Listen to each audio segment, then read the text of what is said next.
وبه نستعين والصلاة والسلام على أشرف الأنبياء والمرسلين سيدنا ومولانا Muhammadin amma ba'd. Hadratul Mukarramin, para pemirsa yang budiman, alhamdulillah pada kesempatan kali ini kita bisa berjumpa kembali dalam kajian kitab Safinatun Najah dengan makna Jawa. Banyak sekali yang request untuk episode lanjutan daripada kitab Safinatun Najah dalam pembacaan atau kajian Safinatun Najah ini. Dan alhamdulillah di tengah keterbatasan yang ada, kami kembali hadir. Bagi yang punya kitab silahkan disimak baik-baik, kita sama-sama belajar di sini. Apabila ada kesalahan saya dalam membaca, mohon dikoreksi ya. Oke, disiapkan dulu kitabnya.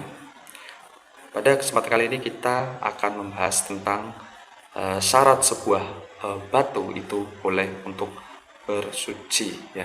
Jadi dalam Islam selain air, hal yang boleh untuk bersuci salah satunya adalah batu. Sebelum kita mulai, kepada musannif kitab ini, mari kita hadiahkan Fatihah ala musannif hadzal kitab, Al-Fatihah. Bismillahirrahmanirrahim. Alhamdulillahirabbil alamin arrahmanir rahim maliki yaumiddin. Iyyaka na'budu wa iyyaka nasta'in ihdinas siratal mustaqim siratal ladzina an'amta 'alaihim ghairil maghdubi 'alaihim waladdallin. Bismillahirrahmanirrahim. Faslun utawi iki ku ono fasal sawiji. Syurutu ijza'il hajari utawi piro-piro sarape sesuci nganggo watu iku thamaniyatun ono 8. Ayakuna ing yen to ono apa sesuci iku bitala tati ahjarin kelawan 3 piro-piro watu. Wa ayyan piyak lan yen to bisa dadi bersih apa al mahallu panggonan, wa alla yajifa lan yen to ora garing apa najsu najis, wala yantakila lan yen to ora ngali apa najis, wala yatroa lan yen to ora on anyar teka alaihi ing atase najis apa akharu najis kang liya, wala yujawiza lan yen to ora ngliwati apa najis sobhatahu ing bokonge wong, wa hasyafatahu lan hasyafahe wong atau jalan depane wong, jalan arepe wong, wala yusibahu lan yen to ora ngenani ing najis apa maun banyu, wala yusiba lan yen to ora ngenani hu ing najis apa maun banyu, wa antakuna lan yen to ono apa al ahjaru pira-pira watu kang den engko iku tahiratan suci. Bab ini mengenai syarat sebuah batu itu boleh untuk bersuci. Jadi dalam Islam itu ketika kita tidak ada air untuk bersuci, maka dibolehkan menggunakan batu ya. Tapi nggak sembarangan batu, ada syaratnya ya. Syaratnya itu ada 8. Yang pertama, menggunakan 3 batu ya. Jadi minimal menggunakan 3 batu. Menggunakan 3 batu. Bagaimana kalau tidak ada 3 batu? Jadi menggunakan 1 batu, tapi yang digunakan adalah 3 sisinya. Kalau dalam riwayat hadis yang sahih,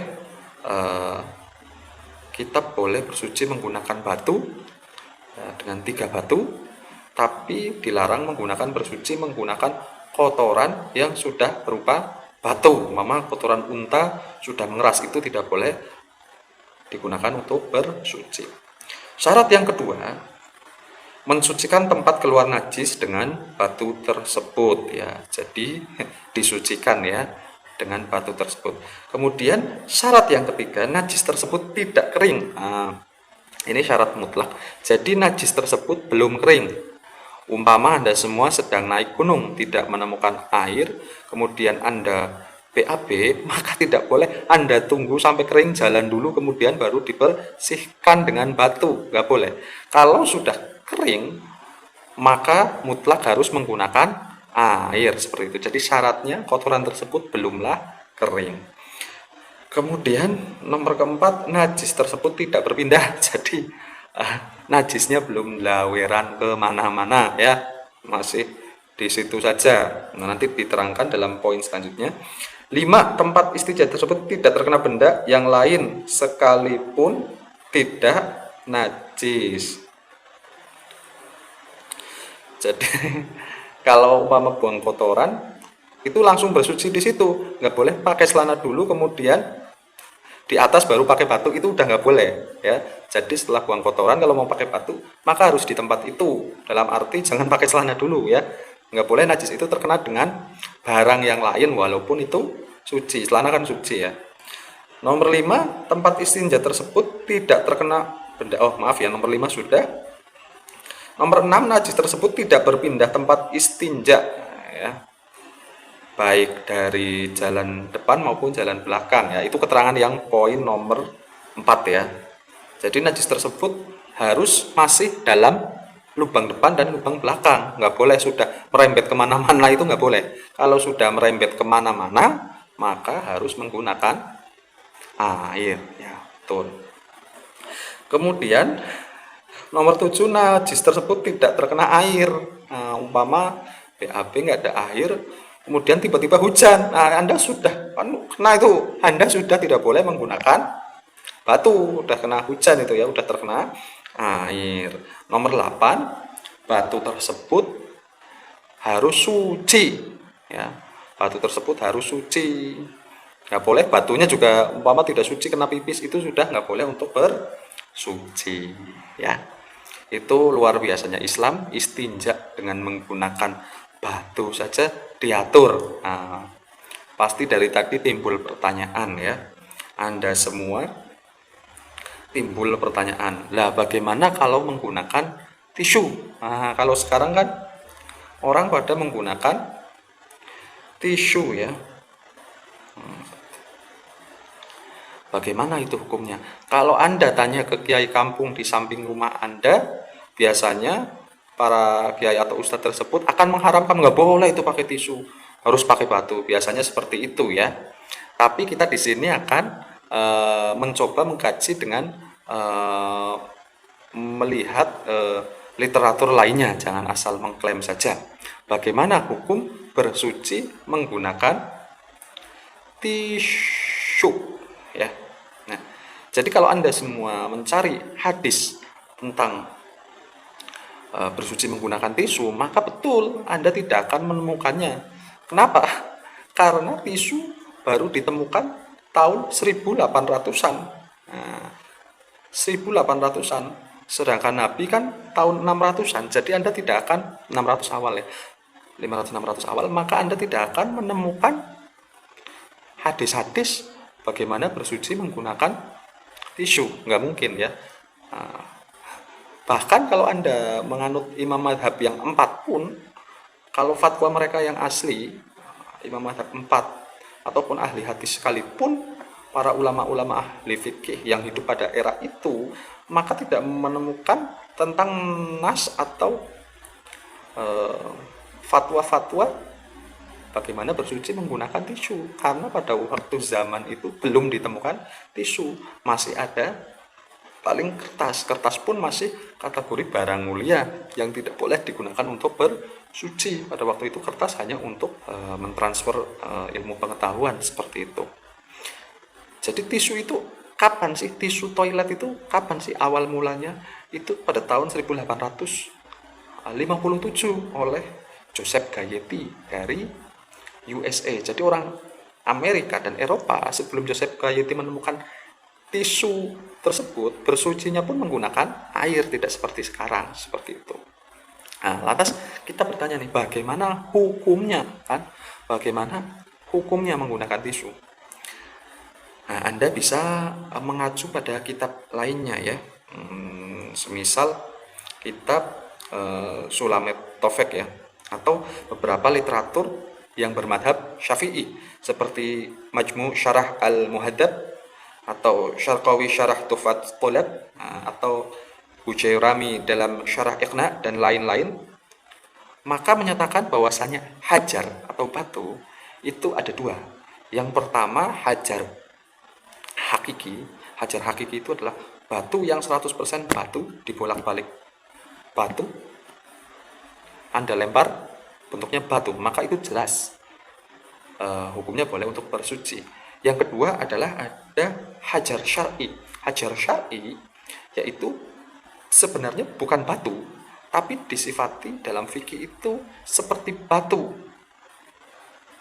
Kenapa? Dengan alasan qiyas, ya, disamakan sesuatu yang belum ada hukumnya dengan sesuatu yang ada hukumnya. Batu asli kan sudah ada hukumnya, sedangkan barang yang lain itu belum ada hukumnya.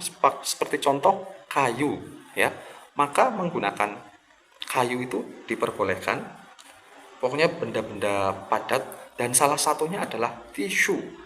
Maka penggunaan tisu untuk bersuci diperbolehkan, ya. Jadi hukumnya sama dengan menggunakan batu dengan analogi kias, karena ilatnya sama, ya. Seperti itu. Monggo ada alias ada yang dipertanyakan, silahkan bertanya di kolom komentar. Dari saya cukup sekian. Kita insya Allah akan lanjut pada episode selanjutnya. Dan di tengah pandemi ini, marilah kita kurangi egoisme kita dalam beragama. Ketika Anda ada pada zona merah, maka hendaklah sholat tarawih di rumah saja. Kalau Anda ada pada zona merah, maka sholat tarawih di rumah saja. Sebenarnya apa sih alasan Anda tetap ngeyel ketika di zona merah, tapi Anda sholat di masjid? Kalau Anda mendasarkan pada bahwasanya sholat berjamaah lebih mulia, pahalanya 27 kali lipat daripada sholat munfarid, maka Anda tinggal sholat jamaah saja di rumah. Masalahnya apa? Sama-sama jamaah. Kalau Anda mengatakan dengan alasan sunnah Rasul, maka Anda tolong baca lagi hadisnya. Karena Nabi Muhammad sholat tarawih cuma 3 hari loh yang di masjid, selebihnya sholat tarawih di rumah. Sebenarnya apa alasan Anda? Maka daripada itu, saya mengatakan bahwasanya marilah kita bersama-sama mengurangi egoisme kita dalam beragama. Kalau Anda mengatakan, itu seperti sahabat Umar kan sholat tarawihnya di masjid. Ya, itu dalam kondisi normal. Ingat nggak ketika sahabat Umar mau masuk Syam, kemudian tahu di Syam itu ada wabah, apa yang dilakukan sahabat Umar? Apakah sahabat Umar nekat saja masuk ke Syam? Enggak.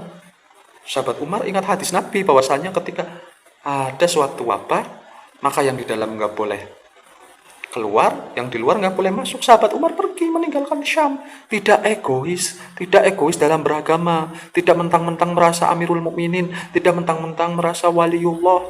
Sahabat Umar itu udah dijamin masuk surga loh. Bisa aja dia masuk Syam, nggak apa-apa, mati toh bakal masuk surga. Enggak. Sahabat Umar tetap menjalankan syariat dengan benar, mengikuti hadis Nabi, tidak egois dalam beragama. Maka daripada itu, kita semua yang berada di zona merah, marilah bersama-sama sholat tarawih di rumah aja. Dari saya cukup sekian. Mohon maaf apabila ada kesalahan, jadi menjalar kemana-mana. Assalamualaikum warahmatullahi wabarakatuh.